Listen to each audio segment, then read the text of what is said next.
All right, welcome back to WMMA Scene Now with your host Chuck Stevenson, and welcome to episode 93 of the WMMA Scene Report, a regular show where we're going to go over everything going on within the world of the women's divisions of mixed martial arts. Already got 3 people in there. All right, say hi in the chat if you want. Tonight, we're going to talk about fighter uniforms and, people's reactions to the change from Reebok to Venum and what the uniforms mean for the fighters themselves and, how it affects performance, sponsors, whatnot. So let's get down into where we always start with the past weekend's fight reviews, or results rather. So we're going first up to Valor FC number 80. Had one ladies bout at bantamweight. Morgan Hickam defeated Hannah Rosario via unanimous decision. Hickam climbed to 2-2. Ellswick fell to 0-2. I didn't watch this event, so I can't really comment on it. Then, unfortunately, the Emily King versus Jessica Ruiz strawweight bout was canceled. Apparently, Ruiz never showed up. It happens in regional MMA shows. You might have an opponent up until fight day, and you just don't know. Then Cage Fury Fighting Championships 95 also went down on Friday night. Had one ladies bout at strawweight. Hillary Rose defeated Alana Arnett via, TKO due to leg kicks at minute 10 seconds of the second round. Nice performance there by Hillary Rose. She was the veteran fighter. Alana Arnett was making her pro debut, and it showed in Rose's experience and just overall cage knowledge and fight IQ. Then we moved on to, also on Friday night, was Icon Fighting Federation number 6. Icon had 3 ladies bouts. First up at featherweight, Abigail Montez on the left there defeated Teresita de Jesus Lopez via TKO due to ground and pound. 2 minutes, 15 seconds of the second round. Montez climbed to 2-0. Lopez fell to 0-1. Montez just overall stronger fighter, tougher, hit harder. Lopez was tough, but just wasn't able to get anything going. Then at bantamweight, Claudia Zamora defeated Andrea Vasquez Pantoja via TKO due to ground and pound. 2 minutes, 21 seconds of the first round. Zamora climbed to 2-1. Vasquez fell to 0-1. Nice performance there by Claudia Zamora, who I think she's like 35 years old and is just getting started. Yeah, she's 35 years old and is really just getting started in her career. Short for a bantamweight too, only 5 feet tall. So it'll be interesting to see how she does in her career. And then finally at strawweight, Isis Verbeek defeated Dana Garcia via submission due to rear naked choke. 4 minutes, 55 seconds of the second round. Bit of a buzzer beater there. Verbeek climbed to 2-1. Garcia fell to 0-1.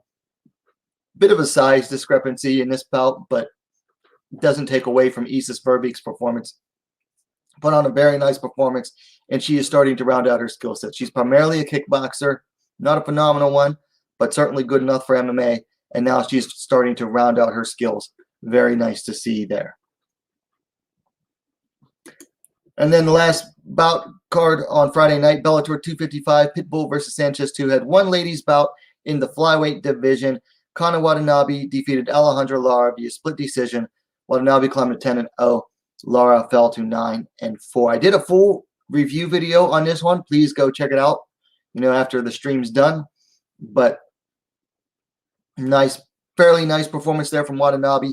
She's really got to work on her striking and her striking defense, though, particularly her defense. She goes to the old school of just take a few on the chin in order to get to where you need to be in the fight. It's going to go bad for her eventually, sooner rather than later, I would imagine. But otherwise than that, fairly nice performance there from Watanabe. And then finally on Sunday, Deep Osaka Impact 2021 had one ladies bout at, I want to say strawweight, 108 pounds minus 49 kilograms. Mareri Suda on the left there defeated Mika Sakamoto via unanimous decision after 2 rounds. Suda climbed to 1-2. Sakamoto fell to 0-4. 2 ladies in there that hadn't had a win yet and needed one desperately. Mareri Suda came out ahead. I believe she's from Osaka as well. So nice.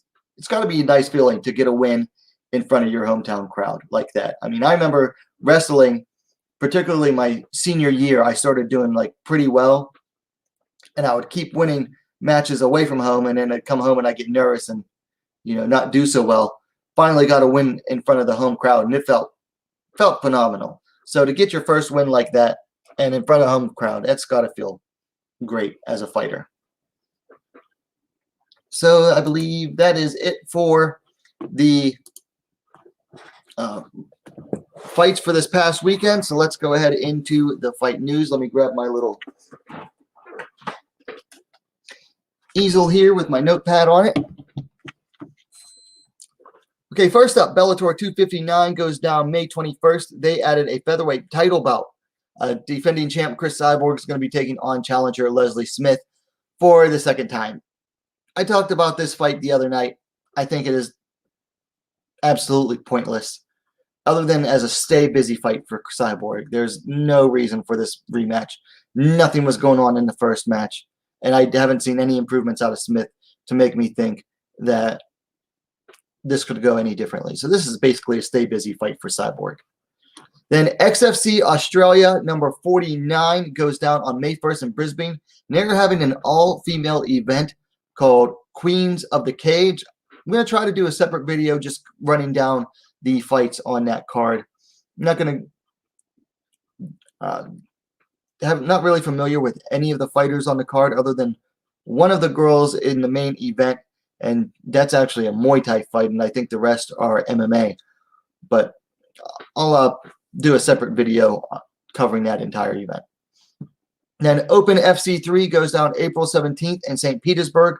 They have a featherweight bout between Bruna Mansoldo coming in at 1-0, taking on Anna Remneva coming in at 2-0. Then UFC has an event going down May 8th. They added a strawweight bout, Amanda Hebos versus Angela Hill. That should be a good fight. Really good way to see, where Hebos really is in the rankings. It's only her second time fighting a ranked fighter ever. Whereas Hill, this is her chance, I believe, to break into the top 10. Another chance. Nice way to see where she is at as well in her game. So this fight should answer a lot of questions regarding both fighters. Then MMA GP2 goes down April 8th in France. Is that this weekend? Yeah.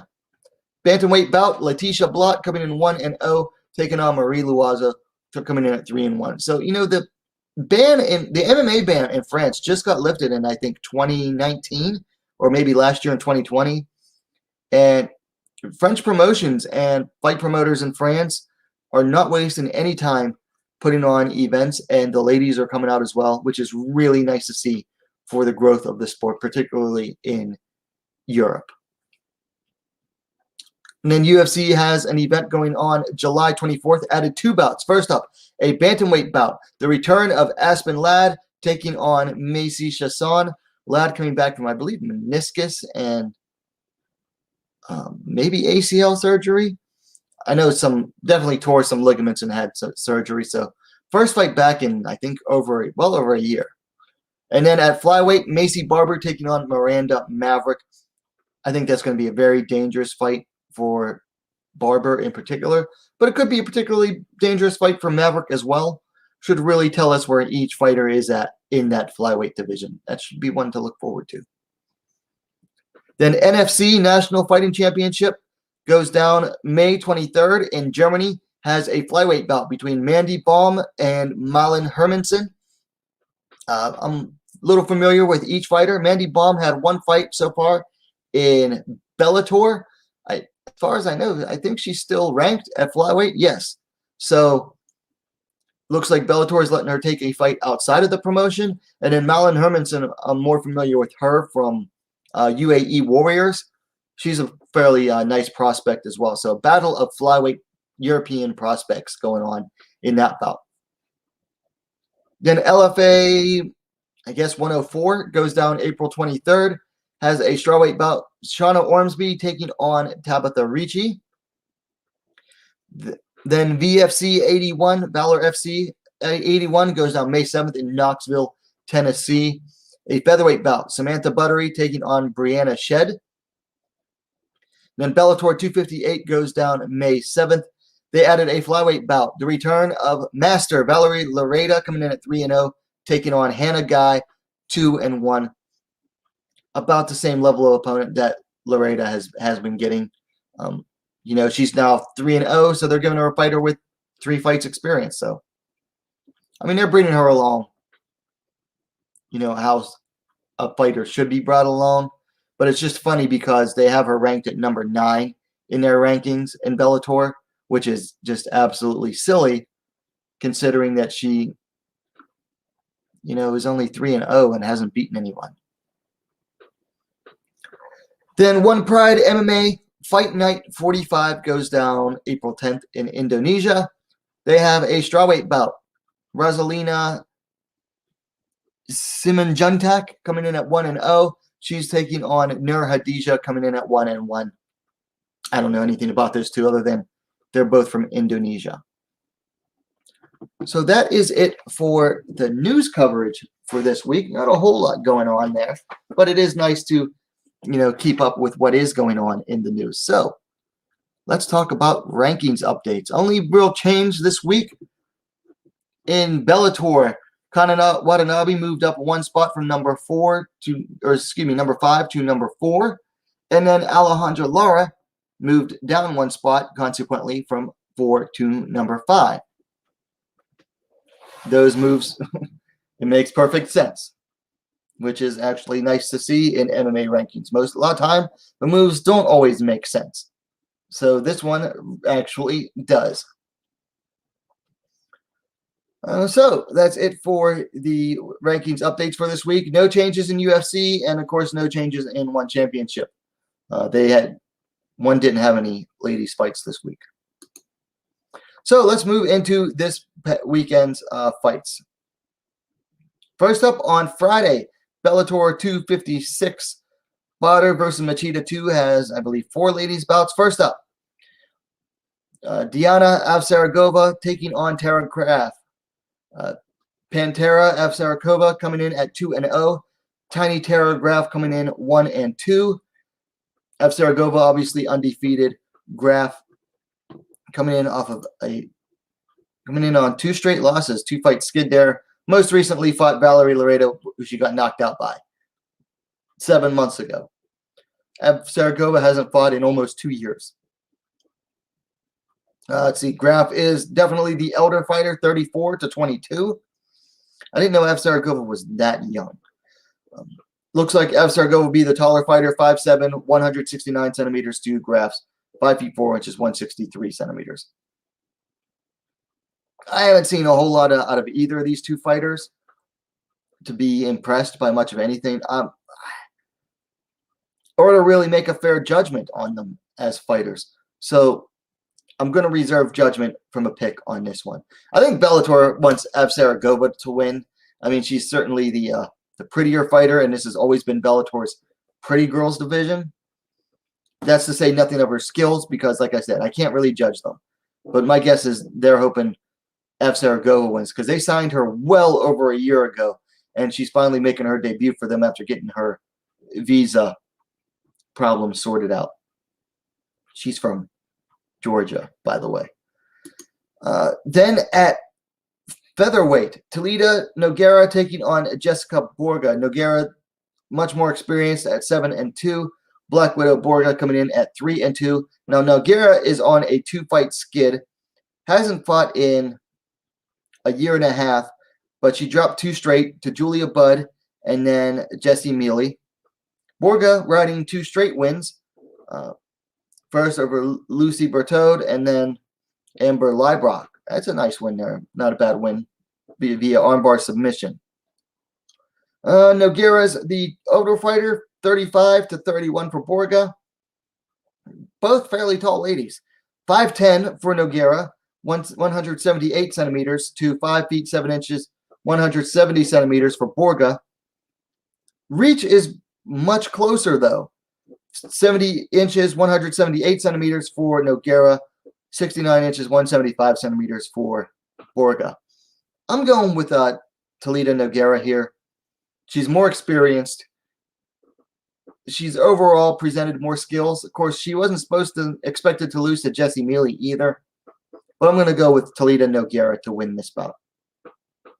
That size disparity, that height disparity.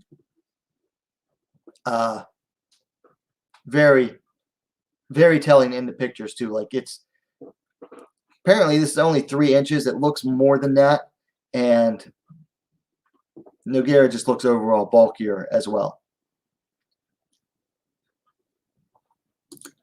Then at featherweight, Cat Zingano taking on Olivia Parker. Alpha Cat coming in 11-4. Phoenix coming in at 4-1. Zingano coming in off a win over Gabrielle Holloway 6 months ago. Parker coming off a loss via submission to Chelsea Chandler in Invicta 8.5 months ago. Parker 1 year the elder, 39-38 for Zingano. Parker's the taller fighter, 5'10", 178 centimeters to Zingano's 5'6", 168 centimeters. Don't have a reach available for Parker. Zingano is listed at 70 inches, 178 centimeters. This is obviously meant to be a gimme fight for Cat Zingano. They're trying to build her record back up to get her to the Cyborg fight. I mean, why else would they put a fighter with 15 fights against a fighter with only 5 and who has no wins over a fighter with a winning record? I'd say it's pretty obvious what Bellator is trying to do here. I'm not a betting man, but if I were, I'd probably bet at least half the house on Zingano. I don't trust her enough to bet the whole house, but I would bet the house on at least half the house on Zingano. And then finally at flyweight, and to me, this is the one I'm looking forward to on this card. Liz Carmouche taking on Vanessa Porto. I think I said at flyweight. Gorilla Carmouche coming in 14-7. Porto coming in 22-8. Carmouche coming off a win over Deanna Bennett via rear naked choke submission. Porto riding a 4-fight streak coming into this fight. Last fought a year and 4 months ago, beating Karina Rodriguez via unanimous decision. Barely. Barely, though. Both fighters are the same age, 37. Carmouche is a little bit taller, 5 feet 6 inch, 168 centimeters to Porto's 5 feet 3 inch, 160 centimeters. Reach comes a little bit closer, though, 66 inches, 168 centimeters for Carmouche. Porto, 65 inch, 165 centimeters. So on the feet, I would definitely give the edge to Porto. On the ground, though, Carmouche is tough on the ground. She's very smothering. Submissions aren't as great as you would expect for a 10th Planet fighter, but she is very smothering, very strong. This fight, honestly, this fight could go either way. I mean, Carmouche has, been more active recently, having had a fight 6 months ago. Porto hasn't fought since a year and 4 months ago. I'm cheering for Vanessa Porto on this one, but I think Liz Carmouche is going to take it.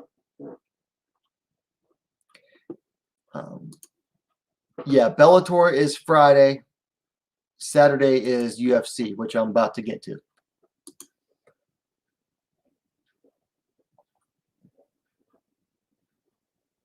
Oh, wait. First, FFA Challenge goes down on Saturday. In France, there's a bantamweight bout. Rizlan Zoak taking on, I didn't have the fight brought up here,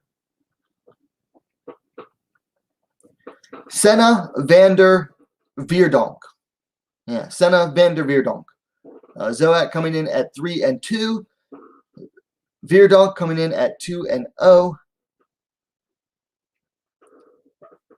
Let's see. Zoak is coming off of 2 straight losses here. So started her career out 3-0 and now has dropped 2 straight. Most recently, she lost to Lucia Sabova via armbar a little over a month ago. Veer Donk last fought a little over a year ago, winning via armbar, which is very interesting. I don't have any other stats on Veer Donk other than she's from the Netherlands. Zoak is 34 years old, stands 5 feet 5 inch, 165 centimeters. Before dropping 2 straight, well, one was like almost 3 years ago.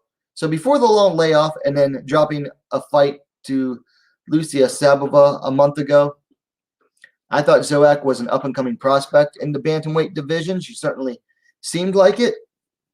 Now we'll have to see how she bounces back from, off of 2 straight losses. I mean, she finally got back in the ring almost, 3 years apart. Veer Donk, I don't know anything about her. So this is really more of a pick'em fight. I mean, I just can't comment too much on this one. I mean, I just don't know anything about Veer Donk, other than her name is really long. Senna van der Veerdonk. So then finally on Saturday, UFC on ABC2 has 2 ladies bouts. First up at bantamweight is Norma Dumont taking on UFC newcomer Erin Blanchfield. The immortal Dumont coming in 5-1. Cold-blooded Erin Blanchfield coming in at 6-1. Dumont coming off a win over Ashley Evans-Smith 3 months ago. Blanchfield last fought 8 months ago, winning a unanimous decision over, Brogan Walker-Sanchez down at flyweight. Blanchfield moving up to bantamweight for her debut, most likely going back down to flyweight after this. Dumont's the elder fighter, 30 years to Blanchfield's 21. She'll be the taller fighter as well, 5 feet 7 inch, 169 centimeters to Blanchfield's 5 feet 4 inch, 163 centimeters. Blanchfield, though, has 1 inch of reach on Dumont, according to Tapology. 68 inch, 173 centimeters for Blanchfield. 67 inch, 170 centimeters for Dumont. Yeah, a little late, but you can always go back in a little bit.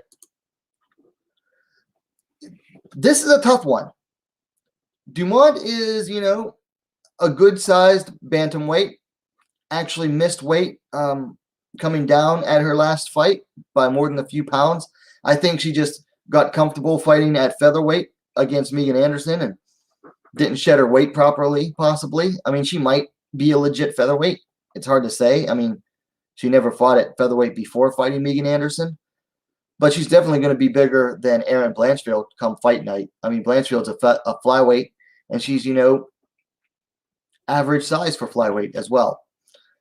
But if you were asking me who is the more skilled fighter, I'd have to go to Blanchfield.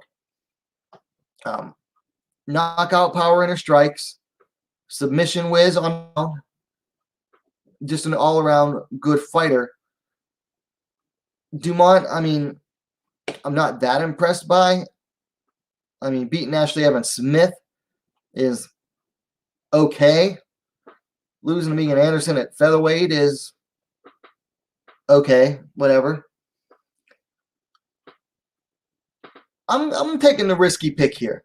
Blanchfield's coming in late notice, but I'm taking her as well. She is, according to Tapology, a plus 200 underdog.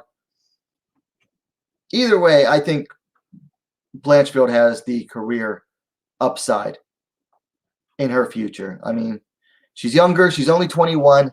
It's a risky fight, moving up in weight for your UFC debut. I guess you got tired of waiting around for Invicta to come back off of hiatus. So, I did a video late last year talking. It was all about Erin Blanchfield, how she is a legit prospect. It's called Prospect Watch Erin Blanchfield, I believe. If you haven't seen it yet, and I have been sharing it on Twitter this week, go ahead and check that out. Just do a search on YouTube for Erin Blanchfield, and then modify the search by upload date, and just scroll down a little bit, and you'll find it. I think she is a future contender at flyweight. You know, she'll win or lose this fight. She's in the UFC now. She's going to move down to flyweight, and I think she's a future contender. I think, honestly, she has more overall career upside than, say, like even Miranda Maverick, who everyone is really hyped on right now. Then at strawweight, Nina Ansaroff taking on, or excuse me, Nina Nunes now. She now goes by, she took Amanda Nunes' last name. So she now goes by Nina Nunes, taking on Mackenzie Dern. Nunes coming in at 10-6, Dern at 10-1. Nunes coming in off a long layoff. A year and 9 months ago, she dropped a unanimous decision in a very good fight to Tatiana Suarez. Before that was riding a nice streak. Mackenzie Dern riding 3 straight.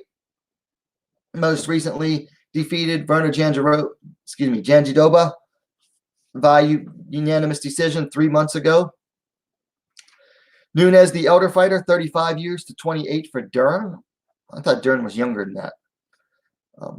Is 1 inch taller, 5 feet 5 inch, 166 centimeters to 5 feet 4 inch, 163 centimeters for Dern.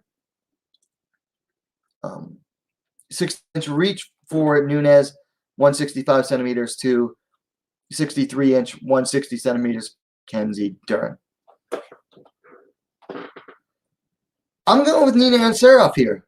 The layoff is probably going to be a big effect. I mean, she had a kid and then took extra time off. You know, when Dern had a kid, she came back within like 4 months. Dern decided to take extra time off. Or excuse me, Nunes decided to take extra time off. I think it'll do her some good, taking that extra time. I mean, she's training with, you know, the pound-for-pound #1 women's fighter in the world, Amanda Nunes, her spouse. And, okay, if you were to ask me who has the more effective takedowns, neither of them are exactly known for their takedowns. But who has the better takedown defense? I'd go with Nina. And who has the better striking? I'm definitely going to go with Nina. Definitely has the better striking.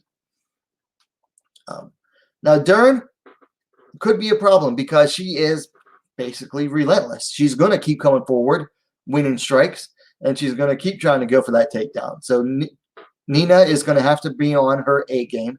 She's going to have to be prepared. She's got to be prepared for that power that Dern has, but I think she'll be able to stop Dern's takedowns. The big thing with Mackenzie Dern that has benefited her in the past, her opponents basically going full mental potato in the cage against her. Hannah Cyphers deciding to stand right over the ground and give her her ankle, and then threw a kick so hard she flopped herself to the ground, and Randa Marcos just decided inexplicably to go to the ground against her when she was winning on the feet. I don't think Nina Nunes is going to make those kind of dumb decisions. She's not a dumb fighter. And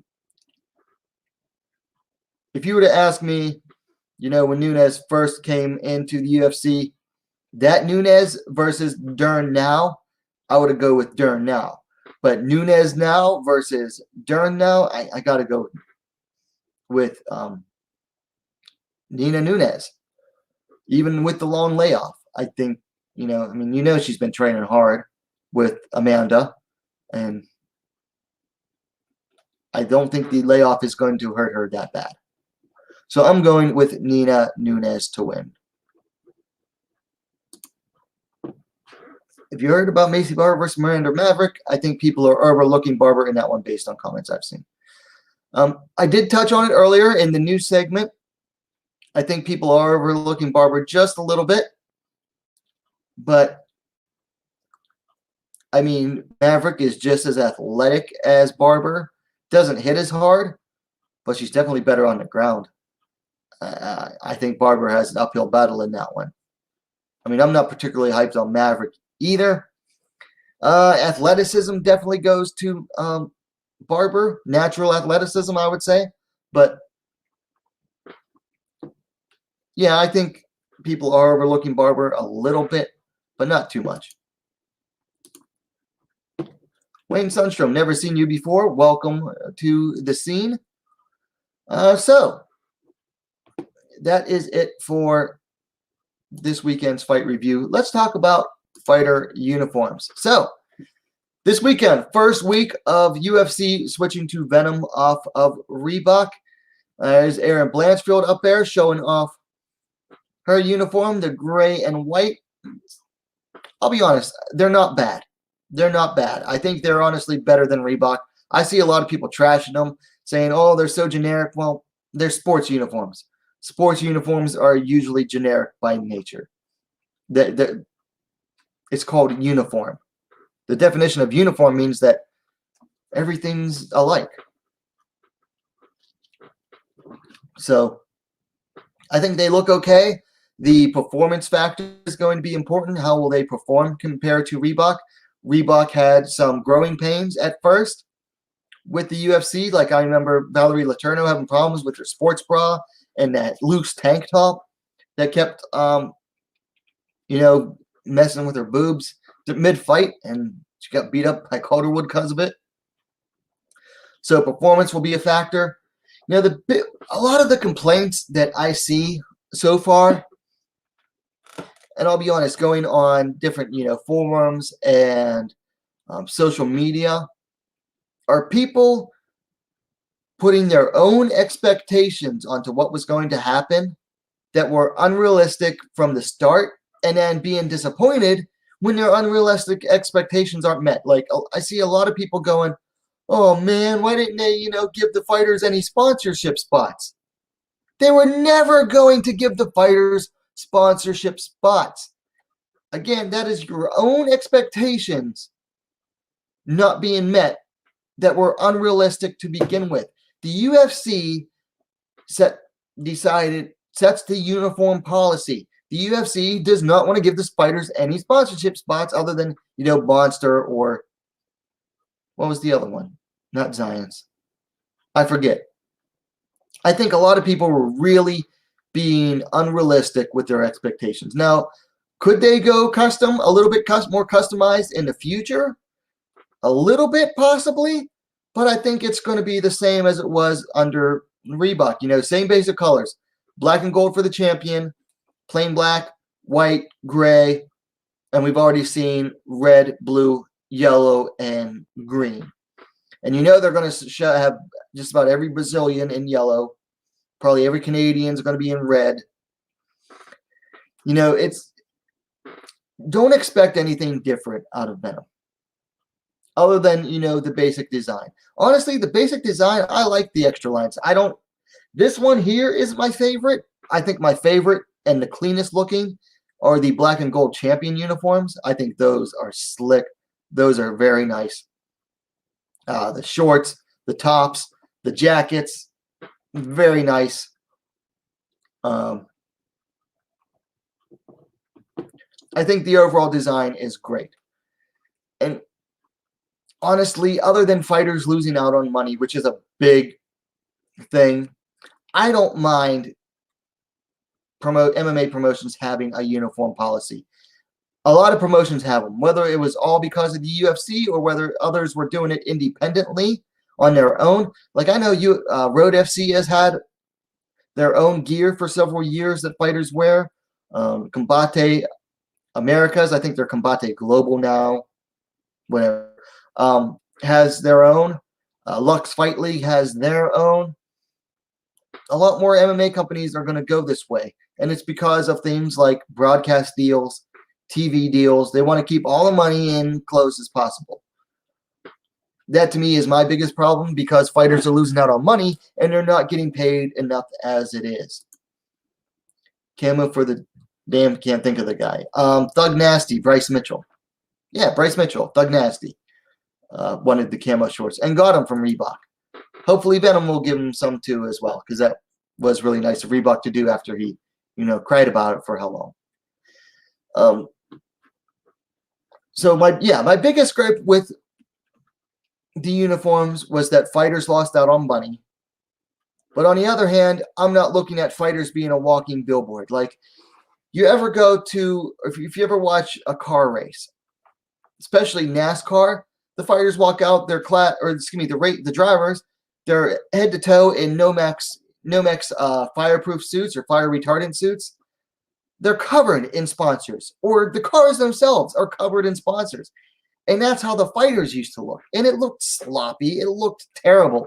You know, nothing looks worse than a guy wearing Condom Depot across his butt, or a dynamic fastener across his butt, or what's the guy's name? I can't think of it now. Training mask across his groin, wearing the Speedo shirts.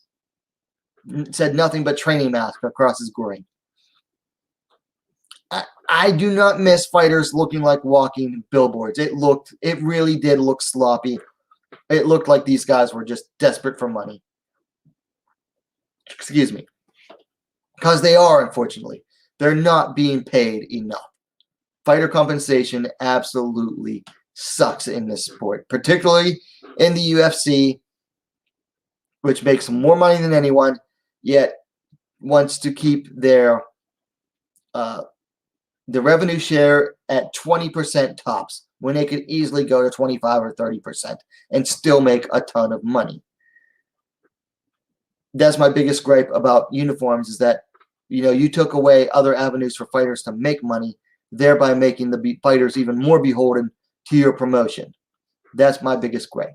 As far as, like I was saying, as far as the designs of the uniform, this particular white and gray one is my favorite, but I don't think they're a bad design overall.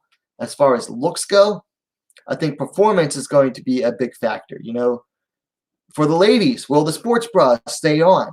Are they going to start riding up? Are they going to come undone? You know, like, not undone because they're sports bras, but, you know, they're going to ride up? Are they going to loosen up, you know, too much? Are shorts going to come down during grappling for women and the men? Is the gear going to hold up during a fight? That's the most important thing as far as the clothing goes. But Venum has been in performance clothing business for a while now. They've sponsored MMA fighters in the past. Korean Zombie used to have a really nice pair of custom Venum shorts.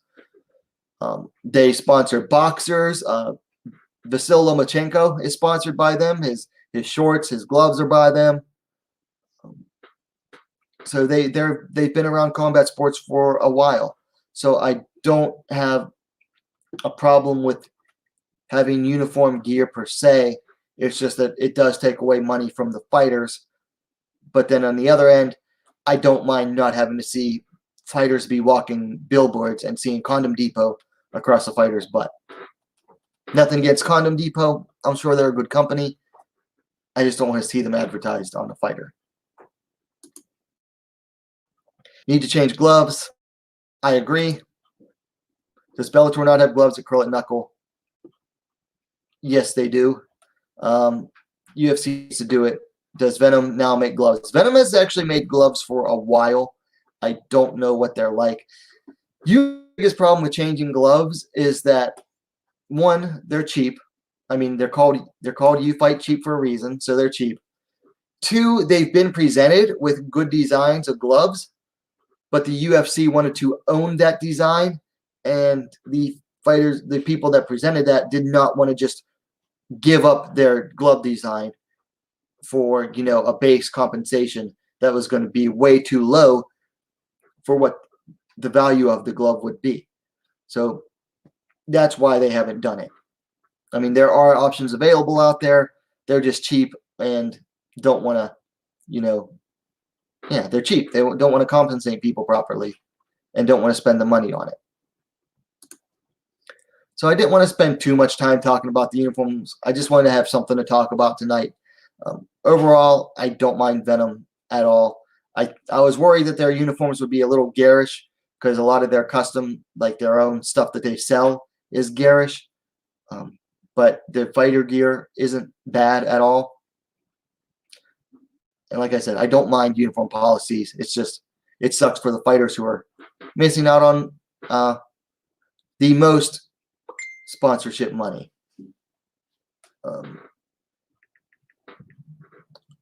course, fighters now have to do sponsorships in other ways. They got to work a little bit harder.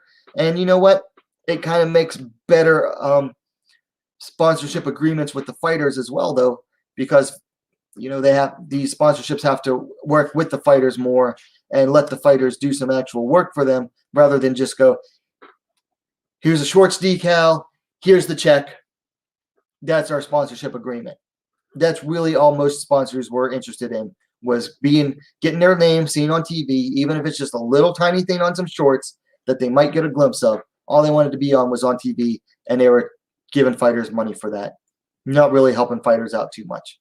So in a way, this uniform deal has helped create better sponsorship relationships with fighters from what I've seen. And it has honestly forced fighters to actually think outside the box as far as, how to make money from their sponsors. And it's forced them to expand their revenue streams. So the uniform policy has had its ups and downs, its highs and lows. Anyway, those are my thoughts on, uniforms. I do think Venum, the uniforms are better looking than Reeboks, especially those black ones with like the white crap all over them. Looks like they fell in a pile of chalk. I think those were terrible looking. Got 6 people watching. Any other comments or questions in the chat before we close out? I'll give you a couple minutes. Oh, there was something else I wanted to talk about. I talked about this Sunday night, but some big news out of Invicta. Nothing has been announced as official yet, but you had Robert Joyner on Twitter say, I hear that there should be more news on Invicta shortly. They will be announcing a new broadcast partner, and with it are planning more frequent shows, around 20 to 22 shows a year, probably half that the rest of this year. And then Drake Riggs, who I've had on this channel before, said, can confirm this. Plenty of additional detail, of course, but announcement was supposed to be made 2 weeks ago, but has been delayed as some finishing touches get worked out. Should be sorted soon, and very exciting things are indeed coming for Invicta. So it definitely seems like Invicta has a new broadcast deal. They split with UFC Fight Pass, and they were planning to have their next event on YouTube. Now that's up in the air. It seems like they found a new broadcast partner that is going to be injecting a lot of money. So 20 to 22 shows is about twice as many shows as Invicta has ever put on in a year. I think the most they've ever put on in a single year was 8 events. I think it's going to be hard for them. I mean, I'm excited for this, but it is going to be hard to just keep that many fighters on a roster, bring that many new fighters in, and keep them coming back. Because here's the thing. One of Invicta's biggest problems is they lose fighters as soon as a bigger promotion wants to sign them, and Shannon Knapp willingly lets them go. She says, I'll never get in the way of a fighter advancing their career. I think Shannon Knapp is going to have to start holding on to fighters a little bit longer than she normally would before. Because if you've got a big broadcast deal going on and you need this many events, that's a lot of fighters. That's twice as many fights as you've ever put on before. And you need fighters to fill out those fight cards. So I think she's going to have to hold on to some fighters, which is good because honestly, Invicta is a great tool, for building prospects. It is a great promotion, not a tool. The shows they have are great for building fighters. Invicta is just really great at building up prospects, much better. Most of the fighters that come through Invicta end up being much better prospects than fighters you see coming through a lot of other shows. Miranda Maverick has come up through Invicta, is a fairly recent UFC signing. Aaron Blanchfield is an Invicta prospect. Half the UFC strawweight division came through Invicta. A lot of the bantamweights, featherweights. I mean, you name it, a lot of fighters have come through Invicta. It is a very good show for building up fighters, and they're going to have to really work on building up fighters again because their roster has really been depleted the past couple years. So it'll be interesting to see what Invicta does as far as how this works out for them, and I'll be interested to see who it is. Some people are saying Showtime. Some people are speculating ESPN Plus. I think ESPN Plus would be the one that would allow more money. But we'll just have to see. I'm really excited. Hopefully it comes out soon. Main event on Saturday, UFC. Who is it? Vettori versus Holland. I think I'll go with Vettori. Holland just coming off that loss. Still going to be in good shape, though. Should be a good fight. I'm not too high on either of them. I do like Vettori. Vettori is like a walking beam, though. The dude is just like the angry Italian meme stereotype, which is a bit of a shame, but yeah. So anyway, that is it for episode 90. What are we on? 93 of the WMMA Scene Report.